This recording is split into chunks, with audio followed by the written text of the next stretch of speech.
There is a silent weight to the wellness space that rarely gets acknowledged. It is the immense, quiet tension of trying to fully heal and recover while you are already running on completely empty. Modern recovery often feels less like healing and more like a demanding second job. It has become a relentless checklist of coping mechanisms, mood tracking, and constant hypervigilant self-monitoring. These tools are intended to help, but when every minute is accounted for by a healing task, the process itself burns through your final reserves of energy. This creates a cycle where the brain never truly powers down. You are perpetually watching yourself, grading your mood, and evaluating your progress against a standard that never seems to stop moving. When healing is treated as a high-stakes performance, burnout is a mathematical certainty. It is the natural result of a system that treats human recovery like an optimization problem.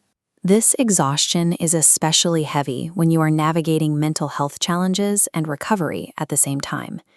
These are two distinct journeys that require different kinds of endurance, but when they inevitably collide, the daily effort required to stay balanced exceeds what most support frameworks are designed to handle.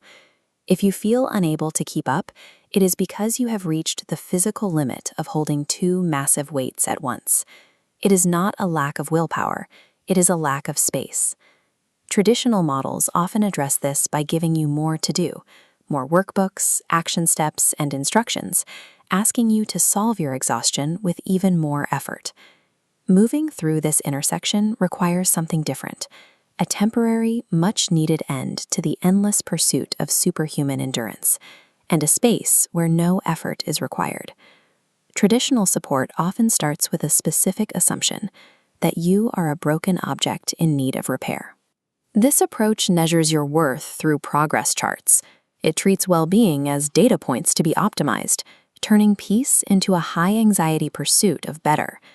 The you approach functions by entirely removing the goal of fixing from the equation. There is a profound psychological relief in entering a space where nobody is evaluating your coping strategies or checking your progress against a clinical timeline. True relief requires stillness.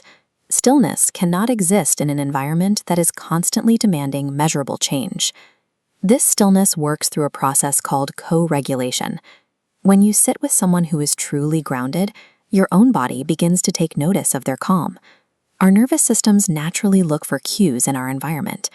In a quiet, non-judgmental room, the frantic pace of an anxious mind often begins to slow down to match the baseline of the space. This shift happens automatically.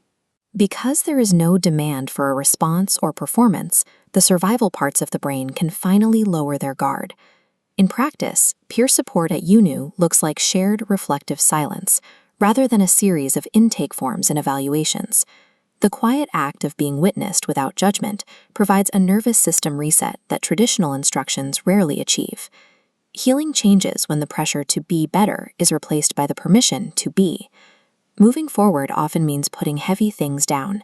It involves unlearning the idea that you have to carry every burden perfectly to be worthy of support.